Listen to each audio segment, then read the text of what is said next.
Hello, everybody. Welcome back to The Untold Story. I'm Martha McCallum. And it's great to have Brit Hume. It's always great to go on these sojourns around the country with you, Brit, and to cover politics. It's been honestly one of the greatest experiences of my time at Fox has been the time that I've gotten to work with you. Nice to say that, Martha. We've done a number of these, haven't we? Mm-hmm. Good to see you. I've been doing it for 20 years at Fox. And how long have you been doing it at Fox? Well, I've been at Fox now for going on 28 years. 28 years, yeah, back to the beginning. That was a big decision for you to join Fox. Tell us a little bit about that. Well, at ABC. I was at ABC News. I had a great run there. I was there the last 8 years. I was there. I was a chief White House correspondent, and I'd had enough of that. And I was looking for something to do next. And ABC, and I didn't want to leave Washington.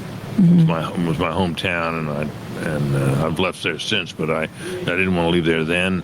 And so I was looking for opportunity, and ABC News didn't really have anything to offer. I mean, they were happy to have me stay. They would have to have me stay in the White House, but I wanted to get out.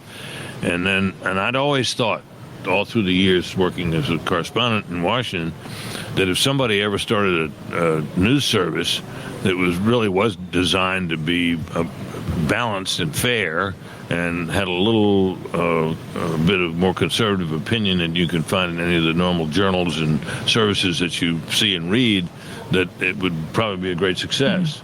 Mm-hmm. And along came Rupert Murdoch and Roger Ailes with that very idea. Yeah. And I thought, boy, I hope I hear from them, because I heard it was happening. Yeah. I hope I hear, and I did. So I remember having a meal with Roger Ailes in Washington back in, I guess it was February of 1996, and he said, they were sort of starting from scratch, and they were going to go on the air in October. And I thought to myself, no, you're not. You'll never make that. That never happened. Well, it did. Yeah. And by the time I came over there in January of 1997, my wife, Kim, who was a longtime TV broadcaster and producer, was already over there. She'd gone ahead of me, and she was setting up the Washington bureau, and so she became eventually the bureau chief. I was called managing editor, and it was the best job I ever had, and I'm still loitering around. Well, they knew that you would bring instant credibility to the political coverage if they could get you to move over to this fledgling operation of Fox News, and you've done that since that day. So we're all really grateful for that. You missed the president of Fox News, Jay Wallace, the other day, was extolling your virtues at an event that we had. It's probably better you weren't there. You would have been all blushing and embarrassed. I heard you said a kind word. I was very grateful to hear it. Yeah. This is my sixth presidential cycle, and so you're probably, how many have you covered? Well, the first convention I covered was 1976. Kind of dates me, doesn't it? That's great. And, it's... How would you compare what you saw, an extraordinary set of circumstances, a former president who had just survived an assassination attempt, walks into the arena and is greeted by an adoring crowd? Well, they're all his delegates, so you could expect that. But in this particular case, it was a poignant moment because it was the first time we'd really seen him. Mm-hmm. I mean, there were some photos of him at a distance over the weekend on a golf course. But people wanted to see him. They wanted to see what the side of his face looked like. Mm-hmm. And there he was with this rectangular white bandage over his ear coming in, and I think people were interested in seeing, well, what was his demeanor?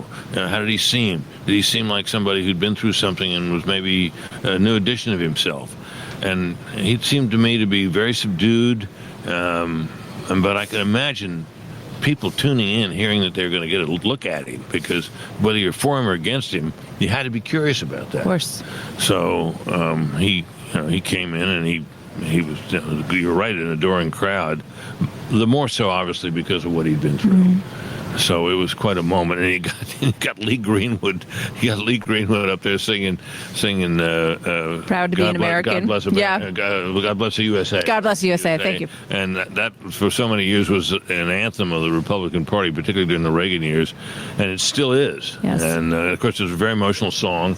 So it was one of those. Yeah. He's singing about making sacrifice for your country, right. And God bless the USA. And it was, I think a lot of times at these conventions, they try to create moments and to build emotion with, fancy videos that they put together. And that's really the work of people who try to put these things together, to make it, to have that kind of moment. But you can't create what happened last night. It's an organic. It was automatic, wasn't it? Absolutely. It was automatic. Yeah, which is what makes it so fun to cover. Yeah, because you rarely see organic, real moments like that of emotion, people relating to what's happening in the room, and so that made it very interesting, I think, for those of us in the room. And I've heard from a lot of people who watched it at home and said it was pretty powerful from home as well.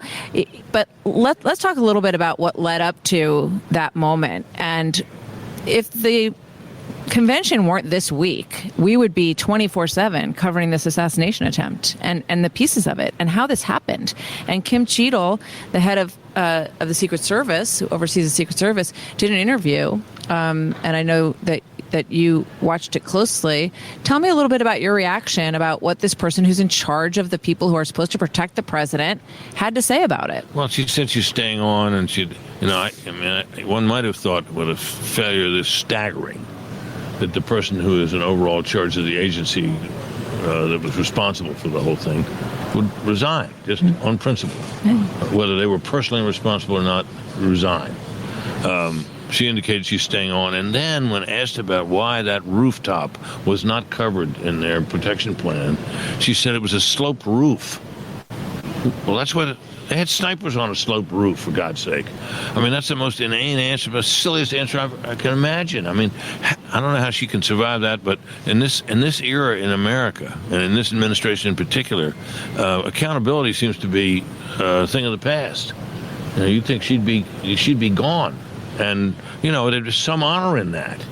Hanging around and making excuses about sloped roofs is not honorable.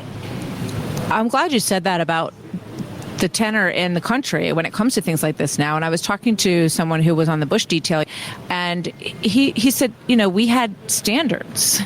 And when you think about that, I was thinking standards, everyone likes to think that their organization has standards, but the only real test for standards is if you get fired, if you fail them. Right. That's right. And it never happens. It doesn't seem to. Anymore. And nobody has the pride and guts to stand up, as you say, and say, I failed. And so I'm removing myself from this job. The captain of the ship theory does not seem to hold anymore. It does not. The buck stops here seems to be a thing of the past. Or you say it. And people come out and say the buck stops here, and then nothing happens. I mean, what is the price for that kind of failure? I mean, this is really a staggering failure, almost unimaginable. Now, look, I covered the White House for 8 years, and I covered innumerable campaigns, and I've been around a lot of Secret Service agents, and I have the greatest regard for them. And the group of agents who descended on the president the minute the shots rang out were doing what you have to do, and they didn't know there were 25. They didn't know who was doing the shooting, didn't know where it was coming from. They didn't know how many more shots might be fired. They really did literally put their lives on the line, and they did what they should do. But somewhere else in that whole operation, it was a major failure. And I hate to see an agency full of very dedicated people who do risk their lives brought low by some falderall where you got somebody at the head of the agency that thinks it is too dangerous to put people on a sloped roof. But there are individuals whose job it was to secure that whole space. Absolutely. And those people should be held accountable. It strikes me that it is a potential leadership moment for the current president if he wanted to say, campaign aside, this agency is under my administration and my purview, and I'm firing the following people. Right. And it would give force to some of the things that he's now said about toning things down and so on, that that this level of violence is intolerable. We've talked about this, Martha, that people like to go around at times like this and say, violence in a situation like this is un-American. Unfortunately, it's not. Yes. American history is absolutely peppered with incidents like this. We've had innumerable assassination attempts and some actual assassinations. It's been going on for the longest time. The second half of the 20th century was a number of them. I, as a journalist, have lived through them, and I remember thinking when this happened, is he going to be okay? And once it seemed he was going to be okay, it was kind of like, well, America will take this in stride. And I think America will indeed. A lot of younger people who've never seen one of these things before are looking at this and say, oh my God, what's happened to our country? And I can understand that. It's a wake-up moment for them. It is. And I was thinking about that as well. It's 43 years since Reagan was shot at and survived as well. So the institutional memory in a place like the Secret Service is not there for that event. They don't have, and I think that there was this concept, and I've said this over the past days, but that presidential assassination attempts don't happen anymore. It felt like that. It felt like people, we've evolved past that. We have such a great system now. It's not going to happen. Well, I was shocked when it did. I mean, because if you've been around these campaigns, and especially presidencies, I mean, there's a hell of a lot of security. I mean, there's a whole lot. And it's one of the things you kind of get to live with because, I mean, anybody covering this convention, particularly now, has an idea of how much there is. I mean, the perimeter around here is blocks away. You got to go forever to get anywhere. And then you get kind of inured to it where you haven't forgotten why they're there. But some days you just wish they weren't. And I wish they were not. Wish there were so many magnetometers to go through and so many credentials you have to hang around your neck and all that. We're wearing them now. You got to peel off Monday when it's Monday is over, and by the end of the week it gets a little lighter, but it's pretty. Just struggling to get the old credential off the thing around my neck and the new one on, and I scratched it all up. The Untold Story continues right after this. Let's talk about what's happening with President Biden. I'm very struck by the fact that he endured this devastating debate, and that was the battle that he had to go through the past few weeks. And you line that up against the battle that Trump went through. And, President Biden says, well, when you get knocked down, you got to get back up. And we have this former president who literally got knocked down and got back up, pumping his fist. It's an interesting parallel. Yeah, but he did an interview with Lester Holt last night, Joe Biden, and I wonder, he came out kind of swinging. When it came to rhetoric, he wouldn't take any responsibility for rhetoric on his side. Well, he did say that the bullseye comment he made was... That's true. And, look, and I think stuff like that, that's all well and good to say that. I mean, for God's sake, does anybody seriously think when he said that we had to get the president the bullseye that he meant it literally? I don't think so. And, of course not. And when Trump said on January 6th we got to get out there and fight or whatever he said, he wasn't talking about going to battle. I mean, I think we can, but in a moment like this, everybody is exquisitely sensitive about anything that might suggest that you support violence. There are all kinds of things that you can't say anymore. My view of that is that's really not the point. I mean, the point really is when you tone it down, is you don't go around accusing somebody of trying to bring down the government. That's enough to get, if people believe that, then you might say, well, it would make sense to try to shoot somebody who's trying to do that, right? So that's the stuff that bothers me because we live in this age of this hyper exaggeration in which everything is explained out to the ultimate degree of what it could be. Everything is maximum danger. Everything is DEFCON 1. But it's not that the president tried with this farcical attempt to reverse the results of the election that never had a chance of going anywhere, and that January 6th was this insurrection. Well, it was an insurrection. It lasted about 3 hours. It only delayed the counting of the votes. It was a fiasco, ultimately. It was people got hurt, no doubt. It should never have happened. That was a security failure, by the way. Speaking of security failures, but now we're given to believe that this man tried to overthrow the government, and it's just too much of that. Yeah, I'm always sort of turned off by the question of pressing politicians on whether or not they support political violence or whether they, it's like, so is political violence ever okay? That question to me is just such a, violence is violence. It's political violence is, just a violence that happens, in the midst of politics. Right. But this idea that someone's going to give a yes or no answer to that question is always seems kind of silly to me. Right. So there's reporting from Politico that Nancy Pelosi has been trying since June 27th to work the phones and find a way to move Joe Biden off the ticket because she doesn't think he can win. And today, Adam Schiff came out. We're talking on Tuesday, so this will be coming out on Wednesday. But and said that he fears a wipeout if Biden stays on the ticket. Your thoughts? Well, I think one of the interesting storylines we have to keep an eye on here is we had this stunning incident in the debate in which Biden showed unmistakably, beyond argument, that he's too old and too senile for the job. No question now.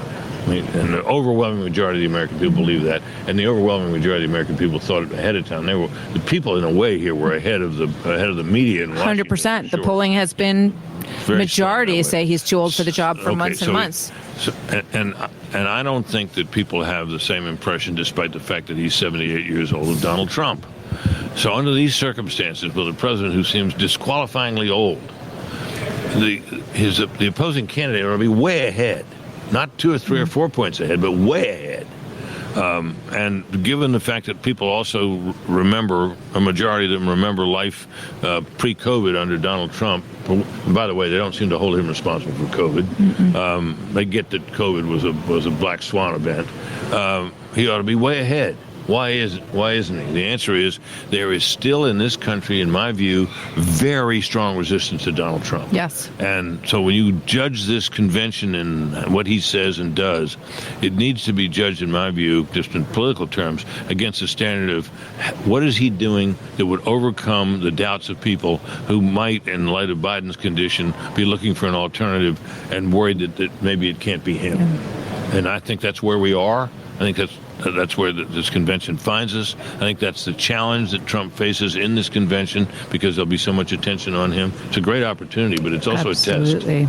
As you're speaking, I'm thinking about Thursday night and the fact that the former president has said that he tore up his former speech, that after what happened, he wants to speak about unifying the country. And so there's going to be, because of what happened, there's always a lot of tune in the night of the Republican nominee's speech, but he has an opportunity where there might be a lot more, given what happened, to try to bridge that gap. You've got Nikki Haley speaking this evening. She was seen for a while as somebody who might be able to help him bring in some of those moderate voters. He didn't go that route. He picked J.D. Vance as his vice presidential nominee. But the opportunity to do exactly what you're talking about does exist. Do you think he can manage that? Well, I think there's a lot of people who are anti-Trump are very dug in. I would say this about Trump these days. He has shown signs of political maturity, and I've never thought that Trump was an evil man. I was critical of many things he did and said, particularly things he said. I've never thought he was evil. I just thought he was very immature and oddly insecure for somebody who's done what he's done in his life, and that's not easily overcome. And he's done some things lately that struck me as signs that he may be getting it. First of all, he's when Biden did so badly in the debate, Trump was rather restrained in his comments about it. He didn't come out and say, "Look at this old fool, he can't put a sentence together." He said that in other contexts, but not after that. And then, to me, the most striking thing, and I kind of can't get it out of my mind, I talk about it all the time, is he endorsed Larry Hogan, the moderate Republican former governor of Maryland, a very blue state, who's running for the Senate there. And it seems to me that Trump looked at that and thought, it would be good if he won, because he figured out while he was president that it's good to have a majority in one house or both of Congress, right, and that Larry Hogan could do that. So our Aisha Hosny, a great young correspondent, asked him what he thought about Larry Hogan. He said he'd like to see him win. I thought, really? Hogan has said he will not vote for Trump. Yeah. And then she says, does that mean you're endorsing him? And he said, yeah, well, I guess it does. Yeah. Well, that's not the Donald Trump we used to know. So we'll see if he can follow up that and other things he's doing with a performance on Thursday night that resolves at least some people's doubts about him. Because I could decide, if he's able to do that and stick to it, it's going to be awfully hard to lose. Do you think that Joe Biden, given the forces against him, and you make the great point that the polling is very tight. I mean, I think the most interesting round of polling we're going to see is the next round, that is post-shooting. Right. And we'll see what that impact is. We were waiting for the post-debate change. He held up fairly well after that disastrous debate. So we'll see what the impact is of this. But, if you look ahead and you think this process through, do you think that Joe Biden, despite all these forces that seem to want him out, stays in there and is the nominee, and we do this process in Chicago for him in August? Well, there's a lot of political gravity in his favor in that effort, because he's got all the delegates. Mm-hmm. I mean, there's no obvious way, there's no mechanism to get rid of him other than the 25th Amendment, which is, if you look at the process. It's so cumbersome, and it would have to involve the cabinet. I mean, it's just rightfully so. Unimaginable. Exactly, it's unimaginable that would work. What would have to happen would be for some combination of forces, including probably from within his own family, would have to say to him, Mr. President, we love you. You've served us well, but it's time. You're going to lose. You don't want to lose. You don't want to be the guy that gave the presidency that you took away from Donald Trump back to him. I mean, there's a compelling case to be made. I've thought all along, Martha, that if I were in his shoes, I'd be so tempted to walk away. I mean, not run again. Say, I've served my country, I've done what I set out to do, the torch is now passed to a new generation. The hosannas would have been deafening. And everybody would say, he's a great man, and he served his country, and he did what he said he was going to do, and he could have gotten out. But the will to power among these politicians is a force of nature. And that's what we're looking at with Biden, and he doesn't want to let go. And now, of course, it'd be humiliating to do so. Right. So I think the task of getting him to do it, I don't think it's impossible. But a lot of people who are not ready to help with that effort are going to have to get on board, or it won't happen. Yeah, I thought it was interesting planning, and then they took it off his schedule after the assassination attempt that he was going to go to the LBJ library. I thought, the parallel person who stepped down and said, if nominated, I won't accept the nomination of my party. Whose great idea was it? Let's go do something at the LBJ library and remind everyone of that. Well, I think he likes to be associated with the kind of social programs and social spending that LBJ was famous for. I remember where I was when LBJ stepped down that March of 1968. I was working the night shift at the United Press International Bureau in Hartford, Connecticut. And that bureau was basically two rooms, but it was ringed with wire machines, and they were clattering all the time. That was the atmosphere you lived in a wire service bureau in those days. And text had moved on the wire ahead of it, which was very common in those days. Less so now, but it was on the wire. And so I had the text in front of me. There was nothing going on. The radio was on. I was ready to listen to the speech, and I followed along. And he came to the end of the text, and there was a pause. And then, not in the text, he said, accordingly, I will not seek and I will not accept my party's nomination. It was not in the speech. Every wire machine in the place stopped for just a few seconds, and then the bell started ringing, signaling flash, then bulletin, and I was just a young kid reporter sitting there. Holy cow! Exciting! It was a big deal, and I was just in a remote location, but that was a moment. But those lines were not in the speech that was sent out to the press. Not in the text. That's fascinating. I didn't know that. Yeah. Well, we'll see. We'll see where this goes. And Brit, thank you very much for sitting down with us this morning for the Untold Story. I always like to get some of your thoughts on all of your great years of coverage. And you're the Fox News chief political analyst for a very good reason. And we're always grateful to be with you. Thank you so much, Brit. Thank you, Martha. That's the Untold Story for today. I'm Martha McCallum from Milwaukee at the Republican National Convention. You've been listening to The Untold Story with Martha McCallum. Don't forget to subscribe on Apple Podcasts or wherever you listen. Make sure to rate and review. For more podcasts, go to foxnewspodcast.com. Listen ad-free with the Fox News Podcast Plus subscription on Apple Podcasts, and Amazon Prime members can listen to this show ad-free on the Amazon Music app.